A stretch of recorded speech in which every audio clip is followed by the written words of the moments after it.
Hello, नमस्कार दोस्तों। आपका हमारे इस यूट्यूब चैनल पर हार्दिक स्वागत है। आज हम आपको एसिड बेस एंड साल्ट्स, अम्ल क्षारक और लवणस टॉपिक करेंगे। तो सबसे पहले अम्ल क्या होता है? क्या है अम्ल? अम्ल स्वाद में खट्टे होते हैं। इन यानी कि अम्ल्स की पहचान, ठीक है, और यह नीले लिटमस को लाल कर देता है। क्या करता है? नीले लिटमस को लाल करता है, उसे क्या कहते हैं? अम्ल कहते हैं, ठीक है। इसको यदि लिटमस पेपर के हिसाब से यदि याद करने का तरीका भी क्या है? अनील। क्या है? अनील। ए मीन्स अम्ल, ए से अम्ल, और नीले, नी से नीला, नीला कलर से जो लाल करता है। क्या है? लाल लिटमस को, जो नीले लिटमस को क्या करता है? लाल करता है, उसे क्या कहते हैं? अम्ल कहते हैं। क्या कहते हैं? अम्ल कहते हैं। और हम कह सकते हैं अम्ल्स यानी कि जो जो जलीय विलयन में क्या है? जो जलीय विलयन में H पॉजिटिव आयन रिलीज करता है, उसे भी क्या कहते हैं? अम्ल कहते हैं। क्या कहते हैं? अम्ल कहते हैं। और क्षारक क्या है? क्षारक। क्षारक किसे कहते हैं? क्षारक मीन्स बेस। क्या है? बेस। क्षारक मीन्स बेस। बेस किसे कहते हैं? बेस देखो, ये स्वाद में क्या होते हैं? कड़वे होते हैं। और ये क्या करते हैं? बेस लाल लिटमस को नीला करता है। क्या करता है? लाल लिटमस को नीला करता है। और जो बेस है वो क्या है? जलीय विलयन में क्या करता है? जलीय विलयन में OH नेगेटिव आयन रिलीज करता है। क्या करता है? OH नेगेटिव आयन रिलीज करता है, उसे क्या कहेंगे? बेस कहेंगे। अम्ल और क्षारक एक दूसरे के प्रभाव को क्या करते हैं? ख़त्म कर देते हैं। यानी कि जब अम्ल कोई भी ऐसे विलयन है, उस विलयन में हम क्या डाल देते हैं? एक साइड से एसिड डालेंगे। क्या डालेंगे? एसिड। और दूसरी साइड से यदि हमने बेस डाल दिया, इसके अंदर क्या डाल दिया? बेस डाल दिया। और ये दोनों के दोनों जब मिला देते हैं, तो मिलाने के बाद में जो ये रिएक्शन होगी, वो कौन सी गैस होगी? उदासीन। क्या होगी? उदासीन। ये जो अभिक्रिया होगी, उदासीन अभिक्रिया, यानी कि इसे क्या कहेंगे? न्यूट्रलाइजेशन कहेंगे। क्या कहेंगे? न्यूट्रलाइजेशन। ठीक है। यानी जांच करने वाले सूचक। अब हम ये कैसे पता लगाते हैं कि कोई केमिकल है वो एसिड है या बेस? ये पता लगाने के लिए अलग अलग तरीके होते हैं जांच के लिए। सबसे पहले क्या है? हल्दी का। क्या है? हल्दी का। हल्दी, जैसे हमारे कपड़ों पर कोई हल्दी गिर जाती है, सफ़ेद कपड़े पर जब हल्दी गिर जाती है और हम उसको साबुन से साफ़ करते हैं, तो वो पीले रंग का जो दाग है, धब्बा है, वो क्या हो जाता है? लाल रंग का हो जाता है। इसका मतलब क्या है? जो साबुन है वो क्या है? बेसिक इन नेचर है, यानी कि क्या है? क्षारक है। इसी तरीके से मेथाइल ऑरेंज और फिनोल्फेथिलीन्स। क्या है? फिनोल्फेथिलीन। फिनोल्फेथिलीन भी एक क्या है? इंडिकेटर होता है। क्या होता है? इंडिकेटर होता है। जैसे हम एसिड में क्या है? एसिड में जब फिनोल्फेथिलीन डालेंगे और या बेस में फिनोल्फेथिलीन डालेंगे, तो ये एक क्या होता है? स्पेसिफिक कलर्स देते हैं। क्या देते हैं? Specific colours. और उस स्पेसिफिक कलर के हिसाब से हम पता कर सकते हैं कि जो हमें सॉल्यूशन, जो विलयन हमें दिया है, वो क्या है? एसिड है या बेस। ठीक है। उसके बाद में लिटमस पेपर। लिटमस पेपर, जो खुद लिटमस पेपर वो खुद है, उसका रंग कैसा होता है? जैसे कोई भी एक लिटमस पेपर है, ऐसे उसका खुद का रंग कैसा होता है? उस खुद का रंग होता है लिटमस पेपर का, क्या होता है?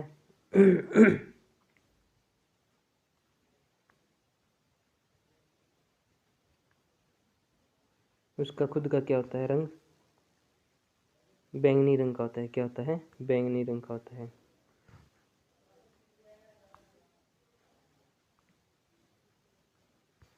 लिटमस पेपर का रंग क्या होता है? बैंगनी कलर का होता है। ठीक है। यह थेलोफाइटा नामक समूह है के लिचेन नामक पौधे से प्राप्त किया जाता है। क्या है? ये क्या है? रंगीय सूचक है। लिटमस पेपर क्या है? रंगीय सूचक। मतलब कि किसी भी केमिकल की जांच हम करेंगे तो लिटमस पेपर से, तो उसके हमें रंग की पहचान करके ही पता लगा सकते हैं कि यह एसिड है या बेस है। इसलिए इसे रंगीय सूचक कहा जाता है। ठीक है। उसके बाद में लिटमस पेपर। पेपर क्या है? बैंगनी कलर का होता है खुद, और ये थेलोफाइटा नामक समूह यानी लिचेन नामक पौधे से प्राप्त किया जाता है। ठीक है। और ना ही ये अम्लीय होता है, ना ही ये क्या होता है? क्षारीय होता है। जिन पदार्थों की गंध, अब क्या है? गंधीय सूचक। क्या आएगा? गंधीय सूचक। गंधीय सूचक किसे कहते हैं? जिन पदार्थों के क्या है, जिन पदार्थों में अम्लीय या क्षारीय माध्यम में क्या हो जाती है, जब अम्लीय होता है और वो क्षारीय में बदल जाता है तो उसमें क्या हो जाती है, स्मेल आनी स्टार्ट हो जाती है, यानी कि उनमें क्या है, कोई गंध सी आनी स्टार्ट हो जाती है। उस गंध के कारण ही हम इसे क्या कहते हैं, गंधीय सूचक कहते हैं। क्या कहते हैं? गंधीय सूचक कहते हैं। यानी जिन पदार्थों की गंध या अम्लीय व क्षारीय माध्यम से बदल जाती है उसे क्या कहेंगे? गंधीय सूचक कहेंगे। उसके बाद में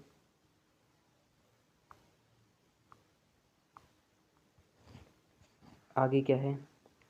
धातुएं अम्ल के साथ, अब क्या है, धातु अम्ल के साथ क्या करती है? धातु अम्ल के साथ रिएक्शन करती है। क्या करती है?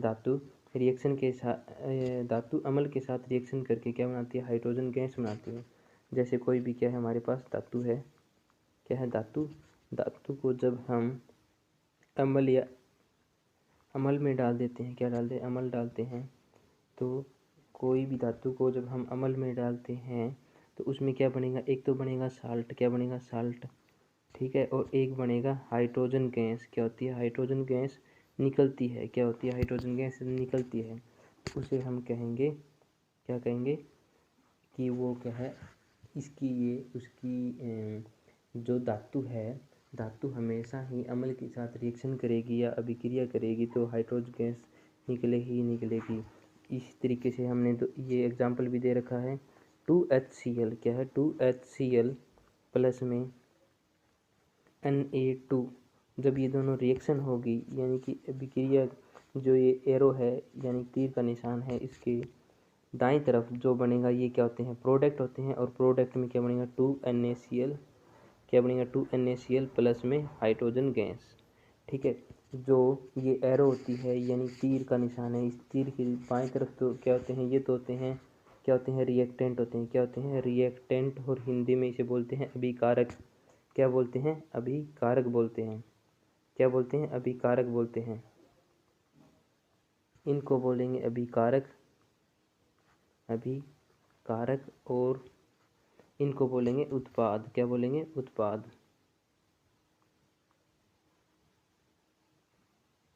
क्या बोलेंगे? उत्पाद। इन्हें बोलेंगे हम उत्पाद। ये होंगे उत्पाद, ब्लू कलर वाली जो, और ये होंगे अभिकारक, ठीक है। इसी तरीके से अब हम आगे बढ़ते हैं। जब CO2 गैस को, क्या है, कोई भी CO2 गैस को जब चूने के पानी से प्रवाहित करेंगे तो जो विलयन है वो क्या हो जाएगा? उसका रंग हो जाता है दूधिया कलर हो जाता है। क्या हो जाता है? दूधिया कलर हो जाता है। यानी कि जब CO2 गैस को चूने के पानी से, अब चूने का फार्मूला क्या होता है? CaCO3। क्या होता है? चूना। जब इसके अंदर से हम कैल्शियम कार्बोनेट के सॉल्यूशन से जब हम CO2 गैस को पास करेंगे तो जो एक विलयन है, उस विलयन का कलर क्या हो जाता है? दूधिया कलर हो जाता है। इसी तरीके से जब हम अम्ल डालते हैं, क्या डालते हैं? अम्ल डालते हैं। क्या है? अम्ल डालते हैं। अम्ल के अंदर ये क्या है? एक बिक्कर है। इस बिक्कर के अंदर हम ऊपर से, यानी कि पीपेट, और ये ब्यूरेट है, पीपेट करेंगे हम। ये अम्ल को हम करेंगे पीपेट आउट करेंगे। क्या करेंगे? पीपेट से क्या करेंगे? अम्ल को मेजर करके इसके बीकर के अंदर डालेंगे, ठीक है। और फिर जो ये ब्यूरेट होती है, ये ऊपर होती है ब्यूरेट से हम क्या डालेंगे? केमिकल, यानी कि बेस डालेंगे। क्या डालेंगे? बेस जब इसके अंदर डालेंगे, और जब अम्ल के अंदर क्या डाला है? फिनोल्फेथेलिन, यानी कि इंडिकेटर डाला है। जब इसको हम, ये देखो, अम्ल और फिनोल्फेथेलिन, ये फिनोल्फेथेलिन क्या है? एक तरीके से इंडिकेटर का काम करेगा। और जब हम इसको ब्यूरेट से क्या डालेंगे? अम्ल प्लस फिनोल्फेथेलिन में बेस डालेंगे तो इसका जो सॉल्यूशन का कलर हो जाएगा वो क्या हो जाएगा? पिंक कलर का हो जाता है। उसके बाद में देखो, अम्ल और क्षारक जब दोनों रिएक्शन करेंगे तो क्या बनेगा? लवण प्लस में जल। ये हमने रिएक्शन होती है जब एसिड और क्या है, एसिड प्लस क्या कर देंगे? एसिड प्लस बेस करेंगे। क्या है? एसिड प्लस बेस करेंगे तो जो रिएक्टेंट बनेगा वो क्या बनेगा? साल्ट प्लस में वाटर। क्या बनेगा? साल्ट प्लस में वाटर। ठीक है, तो ये है न्यूट्रलाइजेशन। ये टोटल जो रिएक्शन है वो सारी की सारी रिएक्शन है वो न्यूट्रलाइजेशन रिएक्शन होती है। ठीक है, उसके बाद में कॉपर ऑक्साइड और प्लस में 2HCl जब रिएक्शन करेंगे, जब कॉपर ऑक्साइड और 2HCl रिएक्शन करेंगे तो क्या होगा, कॉपर क्लोराइड और वाटर निकलेगा। क्या बनेगा, कॉपर क्लोराइड प्लस में वाटर निकलेगा। ठीक है, इसी तरीके से कॉपर सल्फेट। अब यहाँ एक इम्पोर्टेंट है, ये क्वेश्चन डायरेक्ट पूछ लिया जाता है कि कॉपर सल्फेट का जो विलियन है या कॉपर सल्फेट के जैसे कॉपर सल्फेट का सॉल्यूशन है, क्या कॉपर सल्फेट का सॉल्यूशन है या विलियन है, उसका कलर कैसा होता है, उसका कलर क्या होता है, ब्लू कलर का होता है। क्या होता है, ब्लू कलर का। जिस जो मैं लिख रहा हूँ उसी कलर के स्केच से उसका मैच करेगा कॉपर सल्फेट का सॉल्यूशंस। ठीक है, धातुओं के ऑक्साइड को क्या कहेंगे, जब कोई भी धातु है, जैसे धातु ऑक्साइड, कॉपर ऑक्साइड है, ये भी क्या है, एक धातु ऑक्साइड है। क्या है, धातु ऑक्साइड है। और जब धातु ऑक्साइड क्या है, एक कौन सा नेचर है। अब ये पूछ लेता है कि धातु ऑक्साइड का नेचर कैसा होगा, तो धातु ऑक्साइड का नेचर क्या होगा, बेसिक इन नेचर होगा। क्या होगा, basic basic in nature, basic in nature होगा। क्या होगा, बेसिक इन नेचर, यानी कि हम इसे बोलेंगे क्षारीय ऑक्साइड। ये क्या होंगे, क्षारीय ऑक्साइड होते हैं। ठीक है, यानी कि ये होते हैं बेस होते हैं।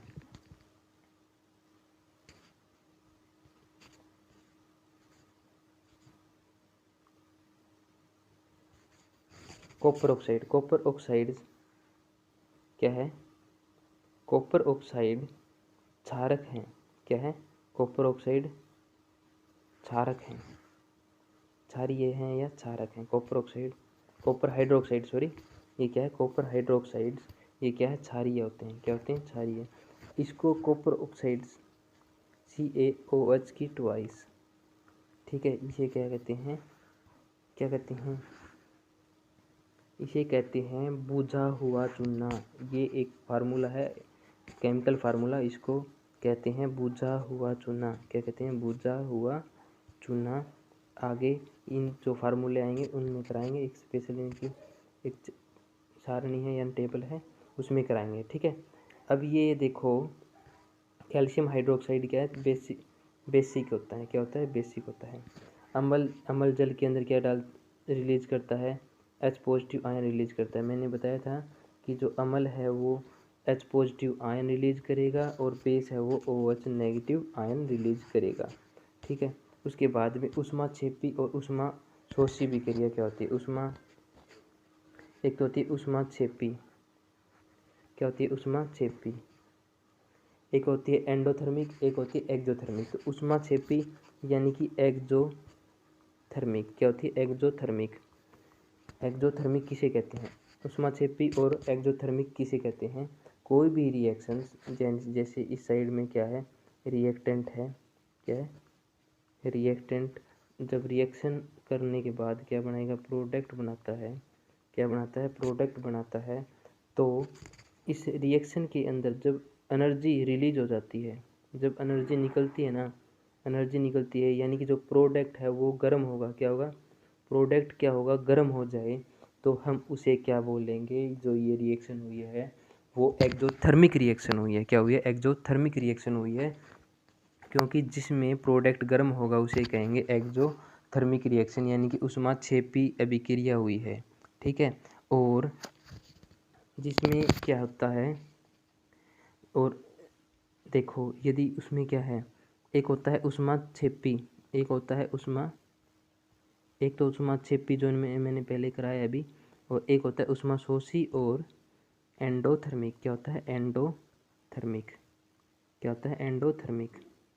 एंडोथर्मिक और ऊष्मा शोषी एक ही बात है, इसे हिंदी में बोल देते हैं और एंडोथर्मिक इंग्लिश में बोल देते हैं। और इसका मतलब क्या होता है, इसका मतलब होता है जब कोई भी रिएक्टेंट, क्या है, कोई भी रिएक्टेंट रिएक्ट करने के बाद में जब कोई प्रोडक्ट बन रहा है, रिएक्टेंट जब आपस में कोई भी दो रिएक्टेंट ऐसे आपस में कोई भी दो रिएक्टेंट मिलकर क्या बना रहे हैं, एक प्रोडक्ट बना रहे हैं। क्या बना रहे हैं, एक प्रोडक्ट। और उस प्रोडक्ट क्या है, प्रोडक्ट का टेम्परेचर कम होता है। क्या होता है, प्रोडक्ट का जो टेम्परेचर होता है वो क्या होता है, कूल होता है, ठंडा होता है। तब हम कह सकते हैं कि जो यह रिएक्शन हुई है कोई भी दो रिएक्टेंट को मिलाने से, तो वो रिएक्शन कौन सी होती है? एंडोथर्मिक यानी कि ऊष्माशोषी अभिक्रिया होती है। ठीक है। अब कोई भी देखो, हमने एसिड का पता लगाया यानी कि अम्ल का पता लगाया किससे? एक तो रंगीय सूचक से। क्या है? रंग के हिसाब से। भाई कोई नीला लिटमस लाल हो रहा है तो वो क्या हुआ है? अम्ल है। इसी तरीके से यानी कोई बेस है, बेस क्या है? लाल लिटमस को नीला कर रहा है, तो वो तो हो गया रंग के हिसाब से। एक हो गया गंधीय सूचक के हिसाब से। क्या हो गया? गंधीय सूचक के हिसाब से। क्या हो गया? गंधीय सूचक। अब करेंगे हम पीएच वैल्यू चेंज। क्या है? पीएच स्केल के हिसाब से। पीएच स्केल क्या होता है? पी होता है पावर, जर्मन शब्द पी मीन्स पुषांश होता है, जर्मन शब्द है, इसका मतलब होता है शक्ति। पी का मतलब होता है पावर यानी कि शक्ति, यानी कि, और एच का मतलब हाइड्रोजन, यानी कि जो टोटल अर्थ निकलेगा पीएच स्केल का, यानी कि पावर ऑफ हाइड्रोजन होता है। क्या होता है? Power of hydrogen.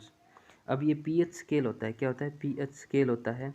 ये पीएच स्केल 0 से लेके 7, 0, 7 और 14 नंबर तक होता है। क्या होता है? 14 नंबर तक होता है पीएच स्केल्स। जब कोई भी वैल्यू, कोई भी सॉल्यूशन है, कोई भी विलियन है, उस विलियन की पीएच वैल्यू, यदि कोई पीएच वैल्यू 7 से कम है, 7 से कम है, उसे क्या कहेंगे? हम अम्ल कहेंगे। क्या कहेंगे? अम्ल। और 7 से ज़्यादा और 14 तक है, उसे क्या कहेंगे? हम बेस यानी कि क्षारक बोलेंगे। क्या बोलेंगे? क्षारक बोलेंगे। क्या बोलेंगे? क्षारक। अब इसमें एक चीज़ और है कि कौन से प्रबल अम्ल होते हैं, कौन से दुर्बल अम्ल होते हैं। क्या होते हैं? कौन से प्रबल अम्ल होते हैं, कौन से दुर्लभ अम्ल होते हैं, यानी कौन स्ट्रॉन्ग एसिड है, कौन स्ट्रॉन्ग बेस है, ये देखेंगे। जो वैल्यू कोई भी विलियन है, जैसे HCl है। क्या है? HCl है, H2SO4 है, यानी सल्फ्यूरिक एसिड है, हाइड्रोक्लोरिक एसिड है। इनकी जो पीएच वैल्यू होती है, इनकी जो पीएच वैल्यू होती है, यानी कि ये क्या होते हैं? एसिड होते हैं। एसिड होते हैं और इनकी पीएच वैल्यू 0 के नज़दीक होती है। क्या होती है? 0 के नज़दीक। उसे हम क्या कहेंगे? स्ट्रॉन्ग एसिड बोलेंगे। क्या बोलेंगे? स्ट्रॉन्ग एसिड या स्ट्रॉन्ग अम्ल, यानी कि प्रबल अम्ल बोलेंगे। क्या बोलेंगे? प्रबल अम्ल। प्रबल अम्ल, उसे क्या बोलेंगे? प्रबल अम्ल। ठीक है। और जैसे जैसे ये पीएच 0 से कोई भी सॉल्यूशन की पीएच वैल्यू 7 से ऐसे धीरे धीरे बढ़ती जाएगी, वो क्या हो जाता है? वीक बेस हो जाता है। क्या हो जाता है? वीक एसिड हो जाता है। क्या हो जाता है? वीक एसिड होता है। जब 0 से 7 की तरफ जाते हैं, 0 से 7 की तरफ जाएंगे तो वीक एसिड होगा। ठीक है। इसी तरीके से, और इसका वीक एसिड का एग्जांपल हो गया CH3COOH, यानी कि एसिटिक एसिड क्या है? वीक एसिड है।